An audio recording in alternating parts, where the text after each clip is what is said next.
Mais um Mulheres na Arte. Hoje eu venho contar para vocês uma história muito especial de uma artista que inicia sua carreira enquanto ainda era uma escrava. Vem comigo conhecer a história de Harriet Powers. A artista nasceu em Athens, na Geórgia, nos Estados Unidos, no ano de 1937. Ela era filha de escravos e como ela ainda nasceu antes da abolição, ela também era escrava, de propriedade do casal John e Nancy Lester. Ainda nesse período que a artista é alfabetizada, aprende a ler, escrever e também a costurar. Porém, não se sabe ainda se ela aprende a costurar com os donos dela ou com a comunidade negra da região. Em 1855, aos 18 anos, ela se casou com Armstead Powers e sabe-se que eles tiveram pelo menos 9 filhos. Ele era um fazendeiro de pequena propriedade e ela ficou sendo uma dona de casa depois de casada. Porém, foi só no ano de 1880 que, ao final da Guerra Civil Norte-Americana, os negros conseguiram de fato a abolição da escravatura. E tanto ela quanto seu marido se tornaram livres e puderam adquirir uma pequena propriedade. Eles faziam algumas plantações pequenas e conseguiram se sustentar dessa forma. Em 1886, a artista expõe pela primeira vez um de seus quilts, que eram colchas grandes que contavam histórias. As colchas eram feitas através da costura, tanto manual quanto a máquina. E essa era a linguagem artística dela. Essa exposição fez parte da Feira do Algodão de Athens e nela Harriet exibiu a sua obra mais conhecida chamada Bible Quilt, que consistia em uma colcha formada por vários quadrados que contavam histórias bíblicas e astronômicas também, que envolviam fenômenos celestiais, e através de uma linguagem ousada e inovadora é possível perceber a influência que Harriet tinha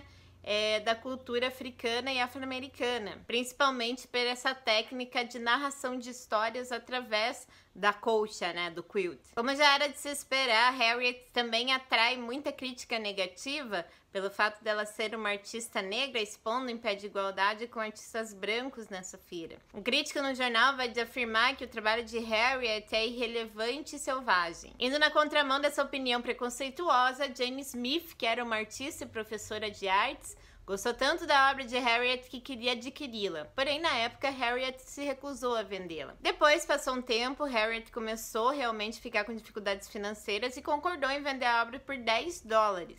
Porém Jane não tinha esse dinheiro e ofereceu $5 para Harriet, que acabou vendendo. É lógico que a gente está falando de uma época onde a maioria das coisas custavam centavos, então $5, $10 era ainda uma quantidade relevante de dinheiro. Mas, mesmo assim, era muito pouco para o trabalho sofisticado da artista. Apesar de não ter pagado muito pela obra, Jane Smith acabou contribuindo de maneira histórica importantíssima para o trabalho de Harriet Powers, posto que ela se pôs a registrar todos os quadrados de Bible Quilt, inclusive anotando opiniões da própria artista e o que a própria artista tinha a dizer. E esse estatuto de uma mulher branca comprovando, né, o trabalho de uma negra, naquela época ainda era importante e trazia mais relevância para o trabalho de Harriet. A autora Florence Barnett Cash vai afirmar que Harriet tinha esse interesse pelo celestial, pelas cenas astronômicas e bíblicas, devido à comunidade negra onde ela vivia, que tinham esse interesse e costumavam correlacionar os fatos astronômicos com os religiosos. Porque era uma prática da comunidade negra dessa época que os sermões acontecessem, né? Os sermões nas igrejas e depois, a critério de ensino e de compartilhar a palavra, esses sermões fossem traduzidos na linguagem dos quilts para que quem não fosse alfabetizado também pudesse entender. Apesar dessa teoria ser muito forte, ainda não existe uma comprovação de que ela seja verdadeira e não se sabe exatamente por que Harriet tinha tanto interesse nesse tema. Mas é muito provável que a artista fazia esses temas muito bem narrados justamente a critério de ensinar, né? A critério pedagógico. Apesar dela ser alfabetizada, a artista tinha consciência de que a maior parte da comunidade negra não era. Então ela queria espalhar a palavra e fazia os seus quilts para expô-los. Em 2009 apareceu uma carta datada de 1896, onde Harriet conta detalhes sobre a sua vida como escrava, quando ela aprendeu a ler e a escrever. E também detalha 4 outros possíveis kilts que existiram, contando que hoje a gente só tem 2 conhecidos de Harriet Powers. Dentre esses 4 que ela descreve na carta, ela também descreve um de 1882 chamado A Ceia.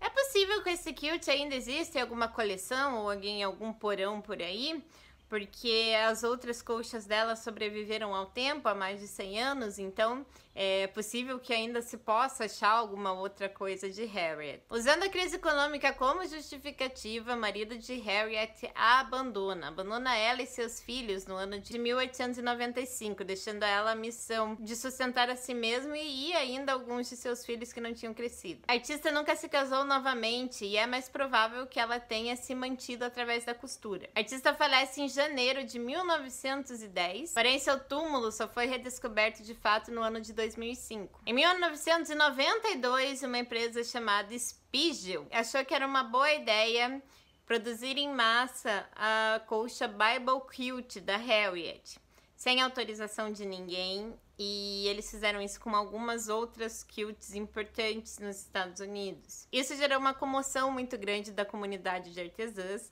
que conseguiram algumas vitórias sobre o direito da autoria e dos direitos do uso da imagem do trabalho delas. Hoje, graças a esse fato, é possível você colocar uma etiqueta nos Estados Unidos, nas colchas, né, nos seus trabalhos, que reproduzem um artigo de lei que garante o direito de copyrights para quem realmente fez as obras.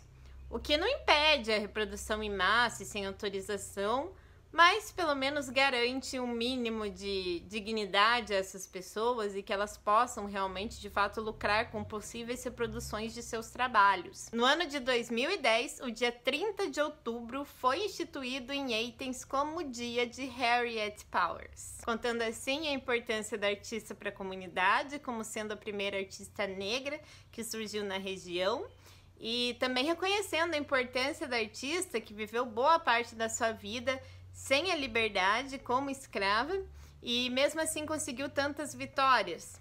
Harriet não chega no circuito oficial de artes, muito menos passa por exposições importantes, mas através da sua influência em sua comunidade e seu trabalho pedagógico, a artista conseguiu escrever seu nome na história, e isso é muito importante. Isso também serve para a gente ver que agora, como as coisas conseguiram ficar, como as coisas têm um pouco mais de registro, a gente vai falar muito sobre essas artistas que não fizeram parte de um certo ciclo oficial da arte, digamos assim, mas que eram artistas muito importantes, relevantes e fizeram um trabalho importantíssimo em suas vidas e que jamais poderiam deixar de aparecer por aqui. E é isso, gente. Eu espero que vocês tenham gostado. Se você gostou desse vídeo, curte e compartilhe com quem você acha que possa ter interesse. Um beijo e até a próxima.